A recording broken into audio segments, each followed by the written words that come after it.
j'espère que vous allez bien. C'est Maëlys, alias des mailles et des aiguilles sur les différents réseaux sociaux. On se retrouve aujourd'hui pour une nouvelle vidéo de type vlog. Donc je le rappelle, les vlogs ce sont des petites vidéos sur un sujet précis. Et aujourd'hui j'avais envie de déballer avec vous ce que je viens de recevoir de la part de Woolbags.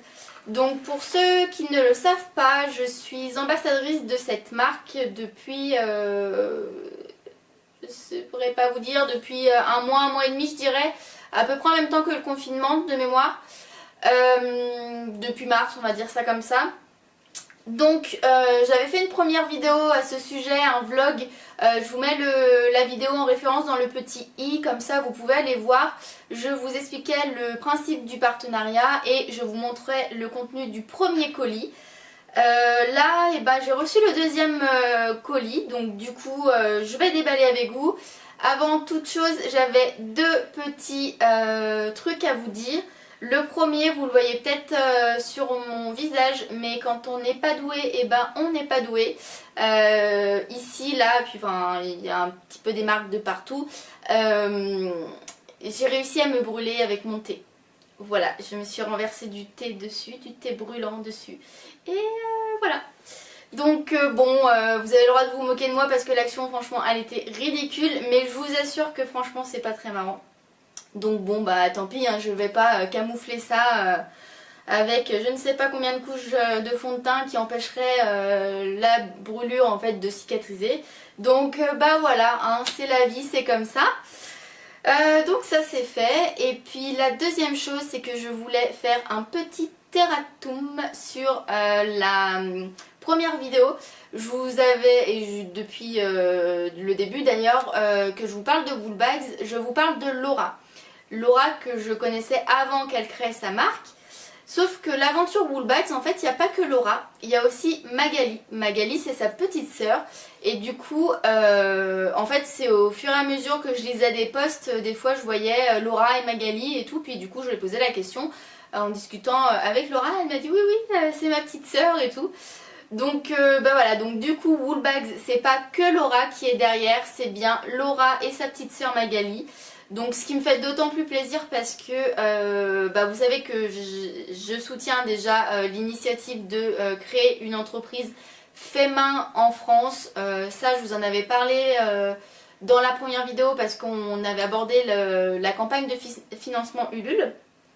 Donc d'ailleurs à ce propos, vu qu'il y avait le confinement, tout ça, ce qui s'est passé c'est qu'Ulule a permis aux personnes de baisser en fait les seuils des campagnes.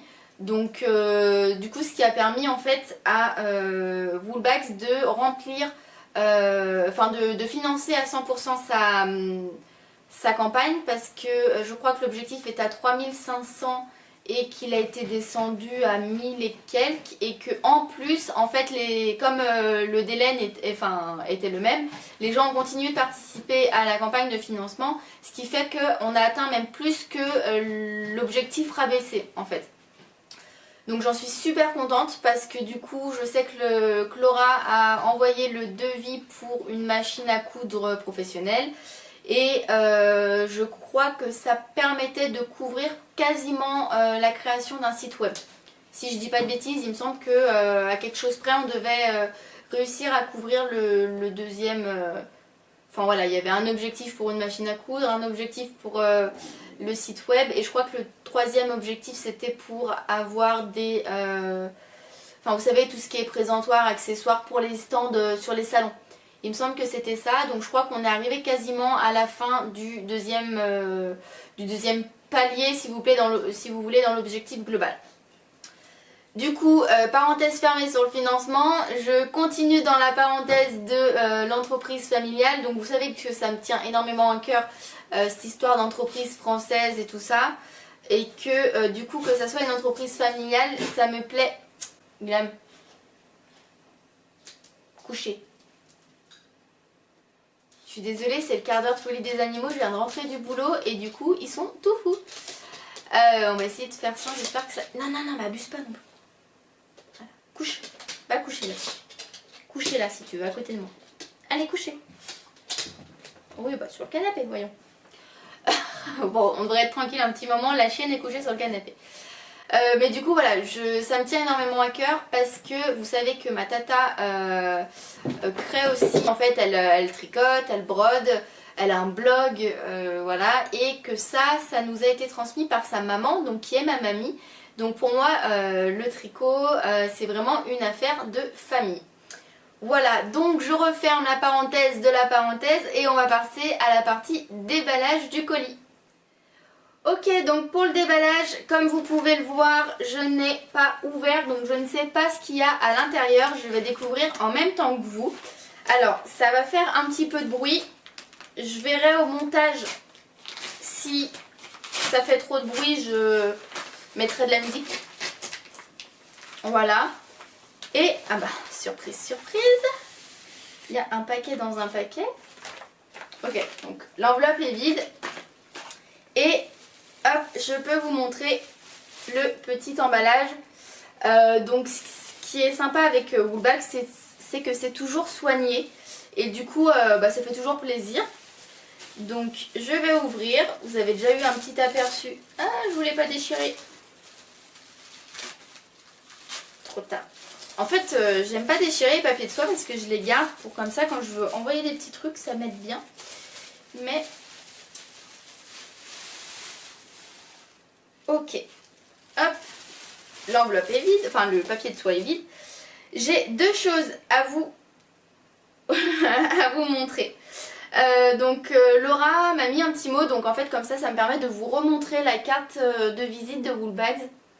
J'espère que ça fait le point parce que j'ai un peu de la misère en ce moment à faire le point sur les choses. Et elle me dit petit colis du mois d'avril qui a du retard, gros bisous Laura. Donc du coup ça me fait beaucoup rire parce que bon, elle nous l'avait déjà dit et puis en même temps avec cette période il n'y a aucun problème, tout pardonné, il n'y a pas de souci. Et donc j'ai reçu, alors je vais vous montrer, donc un sac à projet, attendez je vais vous le... Hop. Alors c'est un sac à projet qui est différent de la dernière fois parce que c'est un sac à projet qui est zippé, vous voyez, fermeture. Voilà. Et le motif est trop chou. Je pense qu'elle avait vu que j'avais mis des petits commentaires sous ces photos. Le motif lama est trop mignon. C'est un de mes préférés. Il y en a plusieurs que j'aime beaucoup. Ça serait marrant un jour que je vous fasse une sélection sur Instagram des tissus que je préfère. Parce qu'il y en a vraiment plusieurs que j'aime vraiment beaucoup. Et que je pense que je vais finir par craquer un jour. Faut pas se leurrer. Mais du coup, voilà la petite pochette avec toujours la petite étiquette Woolbags ici. Et un petit Progress Keeper attaché à la fermeture qui permet en fait de vous l'accrocher. En fait c'est un mousqueton, attendez je vais essayer de vous le décrocher. Voilà, c'est un petit mousqueton comme ceci, si j'arrive à vous le montrer, voilà. Un petit mousqueton qui fait que vous l'accrochez en fait à l'endroit où vous êtes du tricot, en début de journée ou en début de session tricot, peu importe. Vous tricotez et à la fin de la journée, vous voyez où vous avez, enfin la façon dont vous avez progressé. Et ça peut également servir, moi je m'en sers, vous savez, pour les diminutions des manches. Je les attache à chaque diminution parce que j'en ai plusieurs. Et du coup, ce qui se passe, c'est que je peux faire exactement la même manche de l'autre côté parce que je les tricote l'une après l'autre et au même moment. Comme ça, je repère plus facilement mes diminutions. Et c'est plus rapide que de reprendre sa manche, regarder, ah oui mince, ma maille elle est orientée vers la droite, vers la gauche, là il doit y avoir une diminution. Donc comme ça c'est plus simple je trouve. Donc moi j'adore les petits Progress Keeper, ça se voit que c'est la fin de la journée. Mais voilà pour le sac à projet, je suis super contente. Ok, donc j'ai vérifié, c'est bien un taille M et ça s'appelle tout simplement Project Bag. Donc j'avais raison sans vérifier. Mais du coup ça m'a permis de voir sur la boutique Etsy de Woolbags qu'il y avait, alors que je me trompe pas, 1, 2, 3, 4, 5 tailles différentes qui vont du XS au XL. Donc voilà, ça c'est la taille intermédiaire, c'est la taille M. Mais honnêtement, du coup vous pouvez mettre tout type de projet dans ce genre de sac. Et du coup ce que je vous disais que j'aimais bien, c'était qu'une fois qu'ils sont remplis, ils ont un fond plat et donc ils tiennent bien. Moi souvent je les mets à côté de moi sur le canapé et du coup c'est quand même plus sympa que quand le machin il se met à rouler, et au moins ça tient correctement. Avant qu'on me pose la question, parce que je sais que ça, des fois, ça peut intéresser les gens, il n'y a pas de poche plaquée dans ceux-là avec la fermeture. Par contre, comme je vous l'ai présenté dans la vidéo précédente, les sacs à projet qui ont des cordons, des liens qui se resserrent, eux ont des poches plaquées à l'intérieur. Voilà, donc ça permet d'avoir les deux types. Suivant ce que vous recherchez, au moins vous savez ce qu'il y a, ce qu'il n'y a pas. Voilà, les finitions sont super propres, enfin, comme d'habitude, hein, c'est nickel. Qu'est-ce que j'allais dire? Punaise, j'ai eu un blanc. Oui, non, ce que je voulais vous dire, c'est que moi, mes sacs à projet, je les préfère de manière à ce qu'ils se ferment.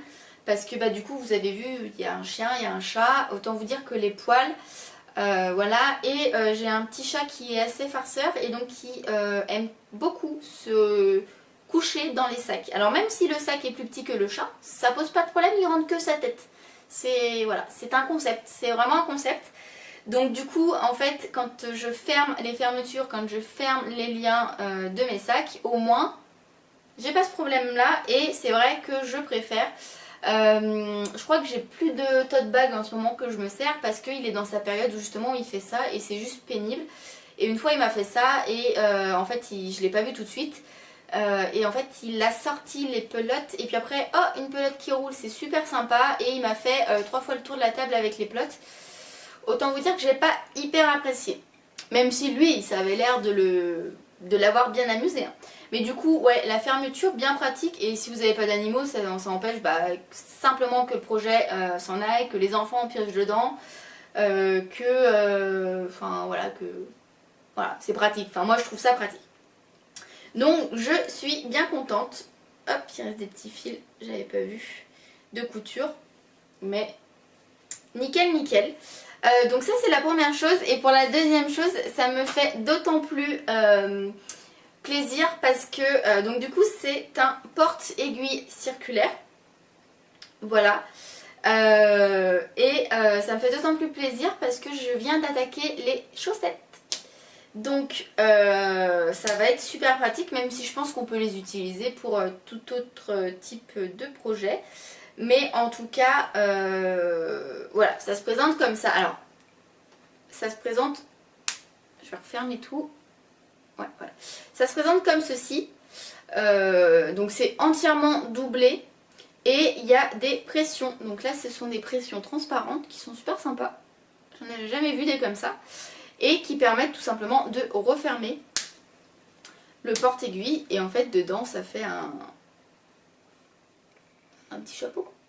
Non, mais voilà. Et du coup, vous pouvez coincer vos aiguilles au-dessus des pressions. Je sais pas si j'étais peut-être un peu basse pour vous montrer. Vous coincez vos aiguilles au-dessus des pressions et vous refermez tout simplement.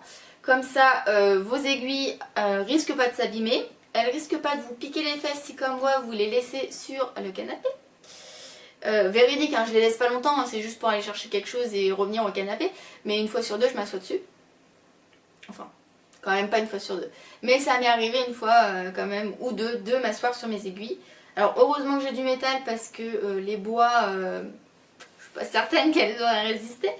Mais du coup, c'est super pratique. Je vais vous chercher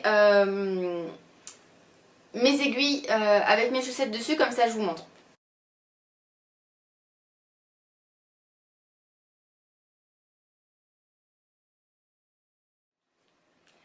J'espère que cette vidéo vous aura plu. En tout cas, si c'est le cas, n'hésitez pas à vous abonner à ma chaîne, à mettre des petits pouces vers le haut et à commenter. Et puis si ce n'est pas encore fait, je vous invite à me suivre sur Instagram ainsi que le compte de Woolbags. C'est là où vous retrouverez en fait à chaque fois qu'il y a des nouveautés, Elle utilise vraiment Instagram, donc voilà, je vous mettrai le compte là en barre, qui défile dans la vidéo. Et voilà, je crois que je vous ai tout dit pour ce déballage de colis. J'ai été très contente de le faire avec vous. Et puis je vous retrouve, je sais pas quand, bientôt j'imagine, dans une nouvelle vidéo. Bye bye. Coucou tout le monde, j'espère que vous allez bien. C'est Maëlys, alias des mailles et des aiguilles. On se retrouve aujourd'hui pour un 6e épisode de mon podcast. Pouf, n'importe quoi.